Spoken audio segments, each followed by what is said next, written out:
Hello, welcome, Suzy. I'm so pleased that you're here. Do you want to start off by sort of saying a bit about who you are and what you do? Ooh, yeah, sure. Thank you for such a lovely warm welcome, Liz. I am a chartered psychologist. My background is organizational psychology. I'm also a yoga teacher, and I spent a previous decade of my professional life working as a personal trainer. And I love drawing those modalities together to empower people with nourishing skills and practices, therapeutically to help people navigate periods of stress, loss, and change.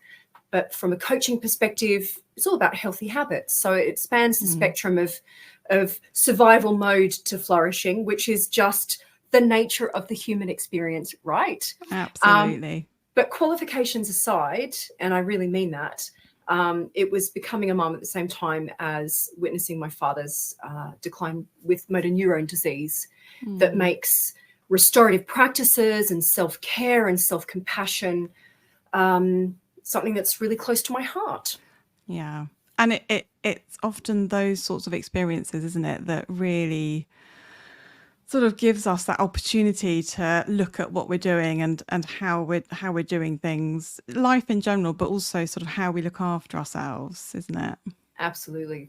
That was, yeah, I'd say it pressed the fast forward button on my growth journey, that life experience. Yeah. Yeah. Well, we're here to talk about sort of self-care and self-criticism. But I wanted to first get into this idea of self-care because it's a term that is sort of banded around, isn't it, on social media and media in general. And I know that you've written quite a few books now, haven't you, on self-care. And I'd be really interested in your sort of how you define it and why you think it's important. Okay. Well, first and foremost, I want to stick up for the term self-care. It does require disentangling from the clutches of consumerism. Yes, productivity. It also requires clarification in that it's not about shouldering our burden alone. And that's very important to be communicated, that we all need to receive care. Yes, but Absolutely. please can we not toss out the phrase self-care, because in it we are reclaiming the right to self, which is fundamental, and we're also reclaiming the right to care for self, which is absolutely essential if we want to function as human beings. Now, in terms of definition, there are a few different ones that I use, and I think different things resonate for different people, but at its heart, self-care is healthcare, and that's nourishment for the head, the heart, and the body. I think we tend to be well versed with what it takes to look after our physical body, but in terms of our emotional health, mental health, we need to broaden the toolkit. But let's be honest, sometimes health is not sufficiently galvanizing, right? Yeah. It can be hard to make the healthy choice. So Yeah. an alternative definition might be thinking along the lines of, it's how we manage our energy. And just like a car needs petrol to go, we need self-care to top us up so that we are well resourced to cope with the inevitable curveballs of life. 100%. And I think when you are someone who is very self-critical, you're someone that has that sort of narrative in your head being really mean and hostile and telling you that you're not good enough. It's really hard to be self-caring. And I think what can sort of be underneath that is a sense of I don't deserve care, or I don't deserve to care for myself. And I think what often happens is we sort of default to the I don't have time.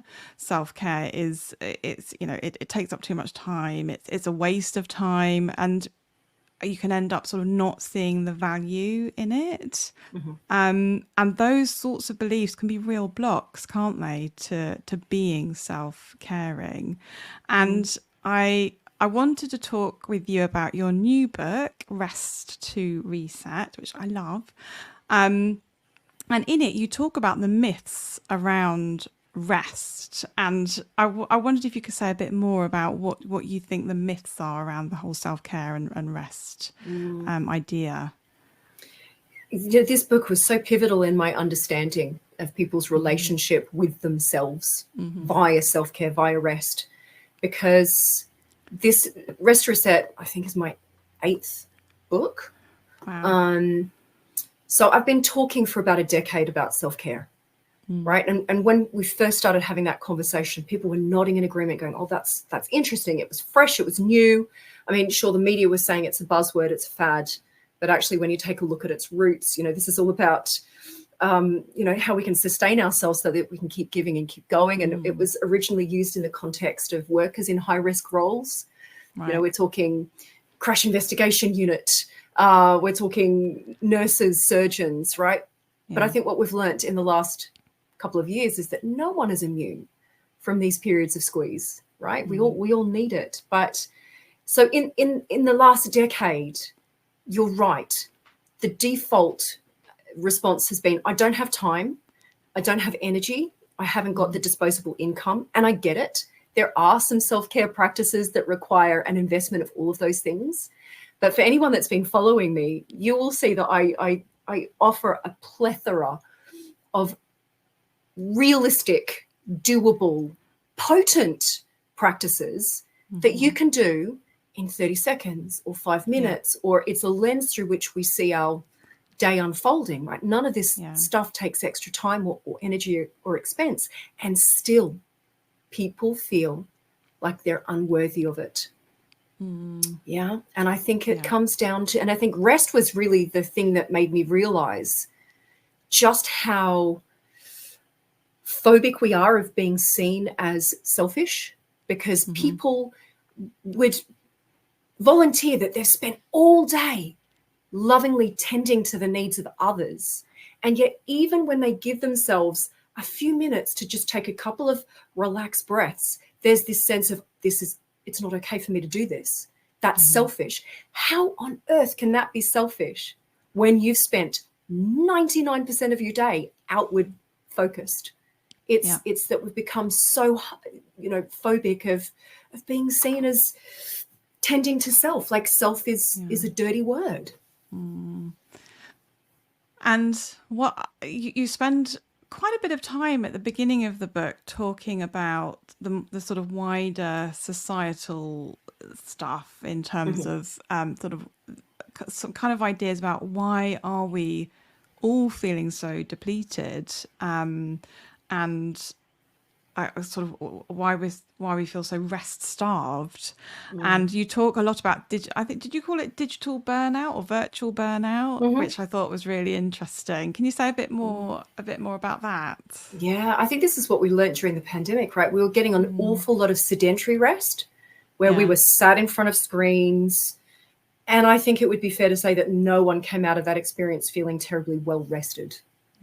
Yeah, so it's that experience really showed me how stimulated we are, how much we're taking in through the senses, and how much we need a variety in our rest. So coming back to that beautiful question you asked me about these myths of rest, rest isn't always sitting in stillness on your own doing nothing. Let's not equate rest with sitting in front of a screen. It can be active as well. It's not always sedentary. It can be some kind of creative expression. And in terms of like how we view rest, it doesn't have to be a reward for delivering everything that's required of us. Let's think of it as the fuel that sustains us so that we can step up and do what's required of us. Yeah. Right. So there's a lot of unpicking to be done when it comes to rest. And one thing that resonated with me, you talk in the book about, you say a lot about the kind of the digital side of things and how we are just constantly bombarded by notifications. And I was reflecting on, I think you mentioned something about email in the book, and I was reflecting on when I was a teenager, how the internet was sort of just starting up. And it wasn't until I got to university that we had email.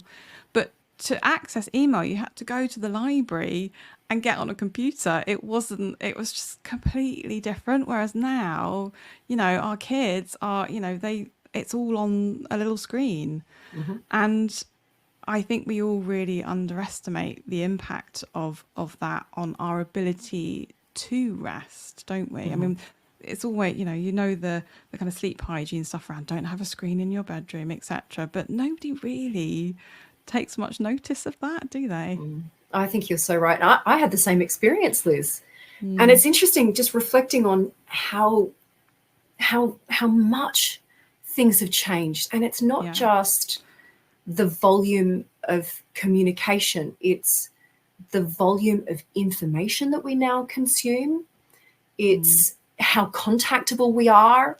It's those response times. It's, it's the number of decisions that we're faced with. Like, you go into a supermarket and if you want to pick up something like tomato paste, there's not just one or two tomato paste. There's like 20 different things, and that's just one item. Yeah. So if you think about how much mental processing there is required in addition to all of that sensory stimulation from screens, it's like no wonder we are so frazzled and full up and wired. And more than that, it's that rest and silence and pauses can feel deeply uncomfortable because then we're faced with ourselves. Yeah. What I hear a lot is from people is I have an inability to relax, right? And I work a lot with people who are sort of perfectionists and sort of anxious, high functioning anxiety individuals. And that is the common denominator. I can't relax. I can't stop. And when I do stop, I collapse. And I think there's this real sense of it. Yeah, if I do pause, what then floods in? And I think that's where the kind of anxious thoughts or negative thoughts or self-critical thoughts, if we're talking about self-criticism, that's when they get really loud. And so I think rest alongside self-care, I think it can become something that is actually feared by people. Totally. Yeah. Totally. Yeah. I would say the first meditation class I ever went to, honestly, it felt like a violence on my mind and body. Wow. Right. And I was an experienced yoga teacher at the time. It's not like I wasn't used to being still, but I wasn't used to being still and quiet.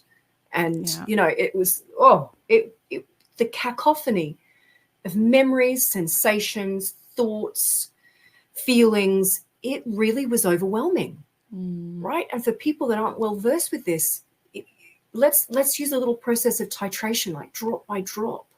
Can we have just a little micro moment of stillness or quiet here, a little micro moment of, some kind of breath work or some kind of physical touch?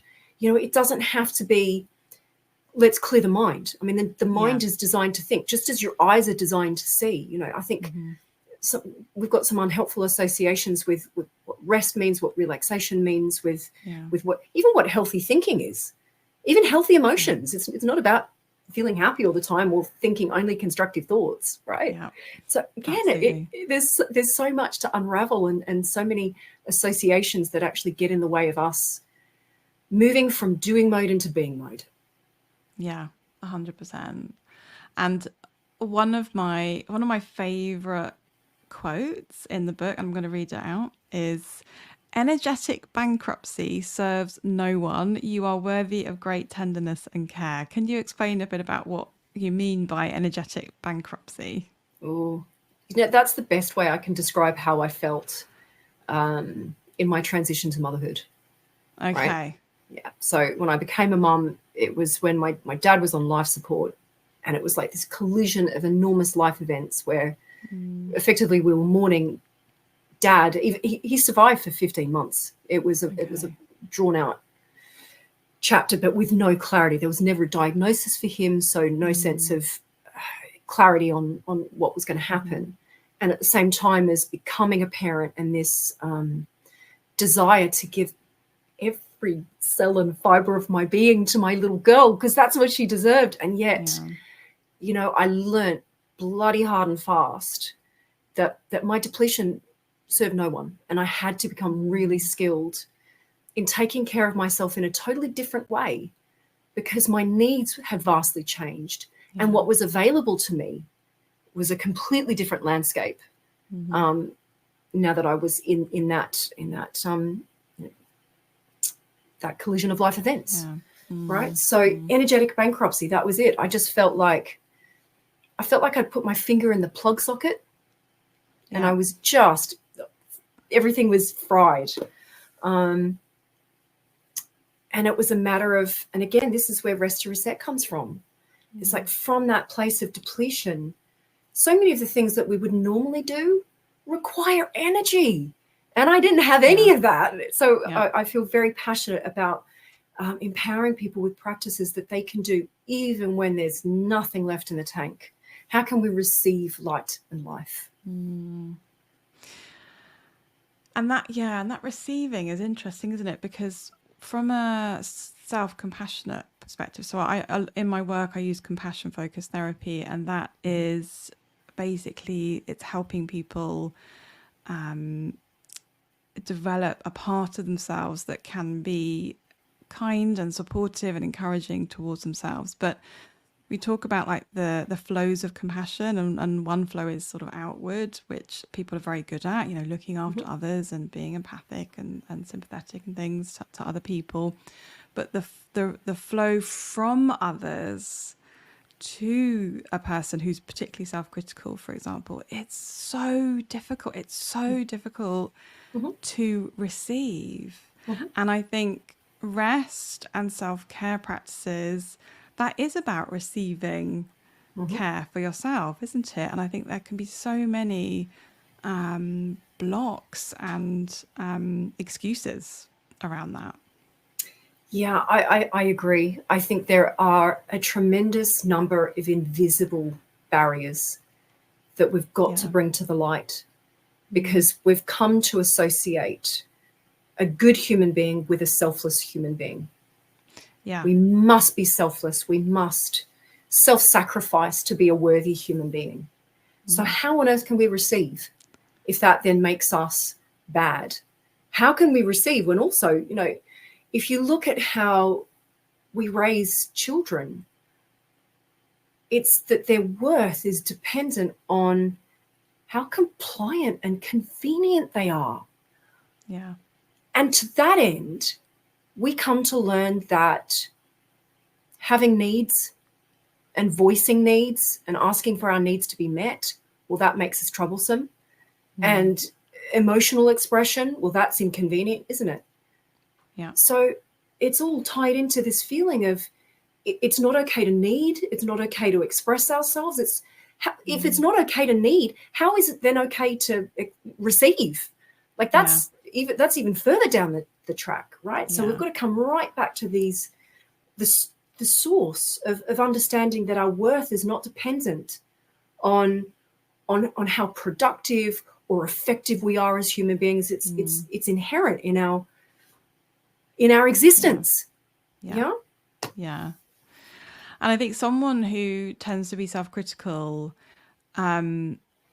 will often go out of their way to care for others and to produce and be successful, and often the sort of you know, living in a world where hustle culture is the norm. It's a recipe for absolute depletion. And that's what I really love about the book, is that I'm not sure you mentioned self-care that much actually, but you obviously, it's all about rest, and this idea of rest. And I think people can get on board with the idea of rest a lot more than the idea of self-care. So language is so important, isn't it? I would say that even the word rest is so laden. And there's a part of the book where I just wanted to present alternative phrases, because, you know, rest rest is for the wicked, Yeah. right? The kind of rest on your laurels. Yeah, you know, and it's FOMO, and I'll sleep when I'm dead, and like, you know, our kids being sent to bed is like the worst punishment that we can conjure. There are still lots of negative associations with sleep and rest. So even just rephrasing it slightly, and again, I don't really want to play word games. I would love for people to feel thoroughly deserving of rest. Rest is vital in itself. There is deep purpose to rest. This is how we heal. This is how we restore. This is how we replenish. But if rest, the word rest makes you go, oh God, I can't do. Okay, so can we create some wiggle room by calling it replenishment, rejuvenation, sustenance, nourishment? You know, it's not selfish to feed your brain. So why should it be seen as self-indulgent to engage in a restorative practices that fills you up energetically? Yeah, absolutely. And you have a really lovely framework in the book. So that I think you call it the 8 pillars of rest, which I thought were really interesting. Although I noticed my mind doing that thing of like either it's this or it's that. And I think in the book you say, no, don't do that. Just, you know, see it more as a, you know, it's just a framework for you to sort of think about it. And I guess thinking about someone who is a bit self-critical and does everything for everyone else, how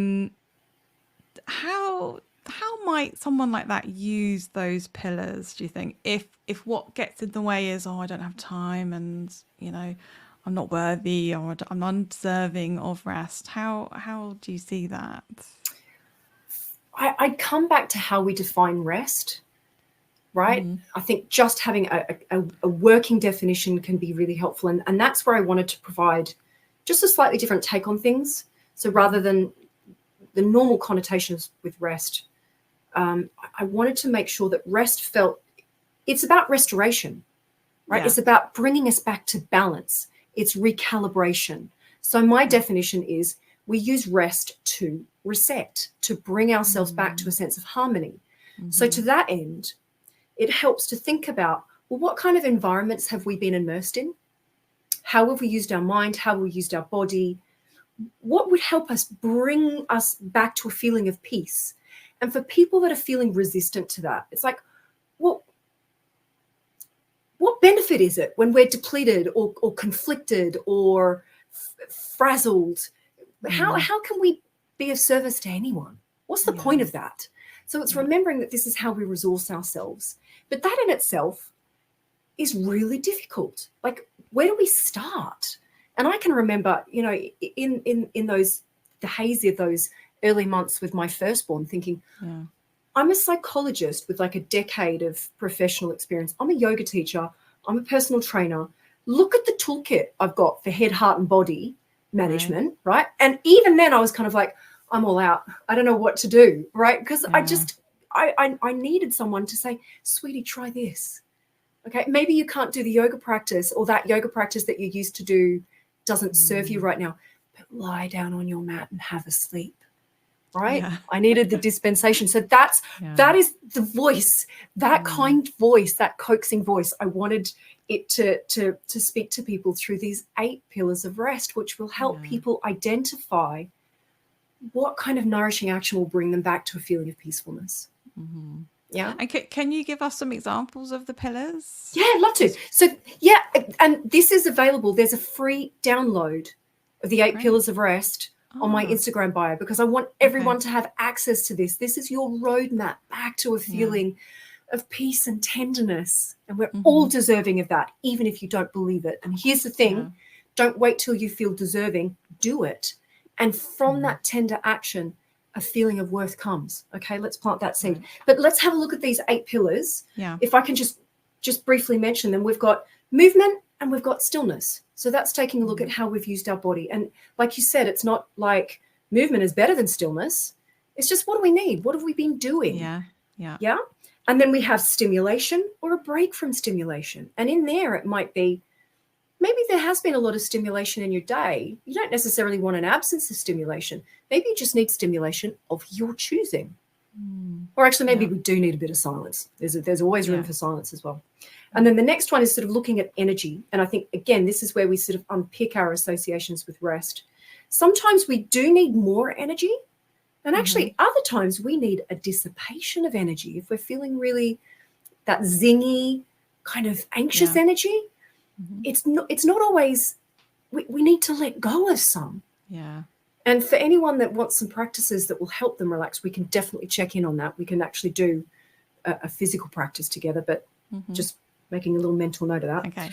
Okay. And then we've got taking a look at how we've socialized. Do we need a bit of solitude, or actually we like some connection?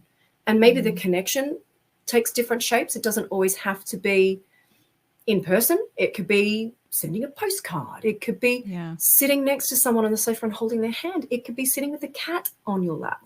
Lots of different shapes. And then we've got how we've used our mind. Do we need more of a sense of a mindful focus? Or if we've been doing lots of problem solving, maybe actually we want just a free wandering mind, a bit of a brain fade, you know, take in Ted Lasso. Great. I love that term, brain fade. Just really, that's one of the things that I took away from you about, I need to have a brain fade moment. It's underrated, isn't it? Really underrated. Yeah, totally. And then the last three pillars, the next one is looking at emotional health. And I think this is a really interesting one. Sometimes we need the opportunity to bear witness to our feelings. And then in other moments, you know, I think this is particularly relevant with our grief journey. It's absolutely okay to say, I've sat with you all day, grief. I need a break. It's okay to take a break from our feelings. We're not saying, I can't feel it, I mustn't feel it, I shouldn't. We're not denying it. We're just saying, I just need a little levity. I need, that is okay. That's part of emotional health. That's part of rest. Absolutely. And grief is, it's one of those things, isn't it, that can just feel so heavy that you literally carry around with you. And of course you need respite from that. And I think the more modern grief theories or models sort of talk about that oscillation between being able to really do the grief work, i.e. feel the grief feelings, and then a bit more sort of restorative stuff, not feeling it. Really important.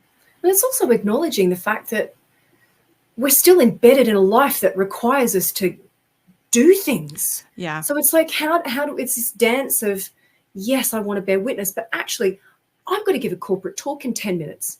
And what is it that I can do that will help me prepare for what's required of me in a compassionate, loving way? So that's an essential part of our toolkit. And then the last two pillars, and I think this we're sort of starting to get to the self-critical bit here. We've got comfort and ease, or we've got a stretchy challenge. And I think that's interesting because quite often we think of rest as, let it just be, easy, right? But actually, if your day has involved a lot of monotony, a little bit of a stretchy mental challenge can feel really invigorating. That's the thing that brings you back to balance. But then it's the last pillar. This is really important for people that are critical or really tough on themselves, or white knuckling, holding on to that feeling of I must be selfless. Here's the pillar for you. We need to bring into balance giving and receiving. This is a fundamental human need. It's not selfish to have needs. It's human. So can we allow a little inward focus as well as external focus? Can we allow ourselves to receive care from others as well as ourselves? And I think you mentioned before about that idea of like micro moments of rest or self-care. And I just really like that idea. And I talk about that in my work in terms of if I have someone that could really benefit from mindfulness or meditation, we always start with, okay, let's just start with a really mundane activity like cleaning your teeth. and just do that mindfully rather than, okay, sit down for 10 minutes and listen to this app, because it's just not going to work. So those, do you call it micro moments in the book? Do you call it something else? Yeah. Micro moments. Yeah. Yeah. And I just, it's just such a lovely, sort of, as you say, like a way in to, giving yourself permission to rest. Should we do one? Yeah, let's do it. Okay. So let's come back to that notion of, I can't relax. I don't know how to relax. Okay. All right. So the notion is you've got to relax in stillness. It's about letting go, right? So just let's do a little experiment. I encourage everyone listening, just relax your shoulders, relax your neck, relax your jaw, soften, just cultivate a feeling of release. And I'm hoping we can release some, but don't worry if we're still sort of feeling like we're walking around with our shoulders up around our ears, like our neck is holding us up. Don't worry, okay?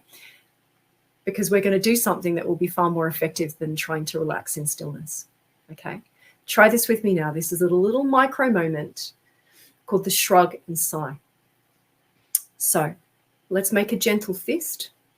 Yeah. Squeeze your hands. Now with that squeeze of the hands, you'll also feel your biceps. Now amplify that. Let your biceps get involved. Okay. Now let your chest get involved. And now can you squeeze your shoulders up to your ears? And if you're game and it's appropriate, can you squeeze all the muscles of your face? Squeeze your face. Take a deep breath in. And as you exhale, let it all go with a sigh. Let yourself flop and drop. Can we do that twice more? Because a little repetition is effective here. Now squeeze, take a deep breath in. And sigh. Let it all go. One last time. Squeeze, shrug your shoulders up your ears, squeeze the muscles of your face, and exhale with a sigh. Let it all go. Flop and drop. Notice how much easier it is to relax using a little bit of movement or a little bit of gentle exertion as the gateway to relaxation. This is why running can be such an effective means of accessing a state of relaxation. Yeah, so we're turning it on its head. It doesn't have to be just lying there in stillness doing nothing. Yeah. Little bit of movement, little bit of touch, the breath. These are all potent micro moments that have a really amazing cumulative effect, don't they, Liz? Absolutely. And there was one exercise in the book that I love and I'm going to steal for my work and my clients. It's not stealing, it's freely given. What's it called? It's called breathe with your hands. So yes, a lot of people get quite anxious when they are doing breathing exercises because it makes sense, right? You're focusing on your breath, you're focusing on the inhale and the exhale, and that can really create a lot of anxiety, which is really normal for lots of people. But breathe with your hands, you're focusing on your fists sort of going in and out, and you're focusing on that rather than the actual breath. So I thought that was amazing. I'm so pleased. Shout it from the rooftops. And you know what? The shrug and sigh is a breathing practice. I'm so pleased that you've said that, because the first instinct is, when people are stressed out of their heads, they're told, oh, just take a deep breath. And it can amplify the anxiety. And then they feel like, oh my God, what am I doing wrong? You're not doing anything wrong. It's just that we want to use the breath because it's profoundly soothing for the nervous system, but we don't want to focus on the breath. So the way in is pairing movement with breath or touch. And I'm so pleased, because the one that I love everyone to do is like the chicken wing shoulder roll. So if you put your fingertips on your shoulders, breathe in, lift your elbows up, breathe out, take your elbows back and down. But granted, you can't do that in the middle of a meeting. You can't do that, necessarily in the post office queue, but you can do breathe in, open your hands fully, stretch the skin of your palms, notice a little pause, breathe out, make a gentle fist. And the beautiful thing is, I don't know how this works, but Liz, if you do it with me now, if you breathe in and open your hands, can you feel the impact it has on your rib cage? And then when you breathe out and close your fist, can you feel the diaphragm ignites to more completely empty your lungs? So it's not just that you're not focusing on the breath, you're using a different anchor. Yeah. It's the physical movement of your body facilitates a more expansive, spacious breath. Yeah. So that's why the mountain breath is so powerful. Yeah. That's why the chicken wing works. That's why this one works. And I think Yeah. when we understand why these things work, we're more likely to try it out. Yeah. And hopefully we can actually feel these benefits. What is your, because in the book, there's so many practices, tools that, and there's like an index for different situations. What's your favorite one out of all of them in the book? Okay. Well, I think we need to bring it right back to self-criticism. Okay. Now, here's a challenge. I find it nigh on impossible to trash talk myself while I'm doing this ritual. Okay. All right. I hope everyone's curious. Now, if we can rub the hands together to create a little bit of warmth, and then if we can tenderly cradle, chin in hands, let the fingertips curl round to the temples, and just notice how nice it feels to be held. Reminding ourselves that we can be our own calm, safe place, and that we are indeed worthy of that tenderness. And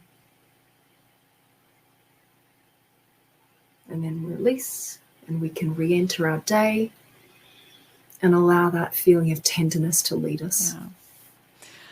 And that's lovely, isn't it? That soothing touch. But there's something about like touching your face, right? That's really powerful. Because I think, I don't know, growing up, you might have had a parent that was like, it'll be okay, and it's, that's lovely. And you're right. It's therefore very difficult to sort of access that self-critical part when you are being tender and gentle with yourself.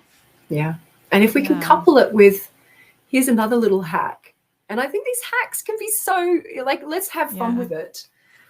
Clearly it's not the answer to everything, and I'm not saying that. But for anyone that finds it hard to cultivate these kind words, there's some interesting research that shows that when we refer to ourselves as you or I, it naturally cultivates more punitive, critical self-talk. Right. However, when we refer to ourselves with a pet name, like sweetie, darling, cookie, like really go to town with it, have fun with it, it naturally helps us speak to ourselves with greater dignity and respect. Okay, so with all of the gestures, all of the breathing practices, the movement rituals, the touch, pair it with some kind of pet name and some kind of kind coaxing in a dialogue. Even if it's just, sweetie, this is really hard. And of course you find it hard. It's just acknowledging where we're at. But the sweetie, it can make all the difference. Yeah. Before we hit record on this podcast, I was in a bit of a flat because I had various things going wrong this morning. And you came on and you were like, sweetie, it's okay. And it was like, I get that word, sweetie. It's like, I've never met you before in real life, and it was just okay. I could feel the softening in my shoulders, so that was lovely. Thank you. Oh, I'm so pleased. So let's wrap up that then in terms of let's think about any listeners who are who see themselves as self-critical or experience that self-criticism. What would be the sort of maybe 3 like take-home things that you would want someone like that to know, given our conversation today? What would be most helpful, do you think? Okay. I think beneath self-criticism and perfectionism and people-pleasing and hyper-independence, all of these things, whatever it is that you sort of notice your tendency, let's acknowledge that first and foremost, there is some malleability. We can create change. But I think let's dig deeper. What lies underneath that tendency? Because underneath that tendency might be something that's really beautiful, that needs to be celebrated and protected and not removed. Okay. Right. Because I think sometimes that's why we hold fast to these things, because I don't want to give that up. That's really important to me as a human being. So please, can we dig deeper beneath the behavior that we're identifying that might be getting in our way? What lies underneath that? Is it a desire to excel? Is it a desire to be generous and loving and kind and present? And please, let's hold these beautiful values up to the light and be proud of ourselves for our commitment to them. And then the last step is, how can we allow our commitment to that value take a different shape, and a shape that actually broadens that value to include ourselves as well? So it's even more complete. It's even more beautiful. Yeah, lovely. I mean, I've had such a nice chat with you today, Suzy. Thank you so much again. Will you come back at some point and we can get into other things? I'd love to, Liz. I think we've just touched upon some things that need some serious, not just unpicking, but excavation. And I have to admit, I'm just on my own trajectory of understanding why we feel as we do, looking at the cultural conditioning that we've all been immersed in. So hell yes. And I've loved our conversation today. Thank you. It's so affirming. Yeah. Thank you. Thank you.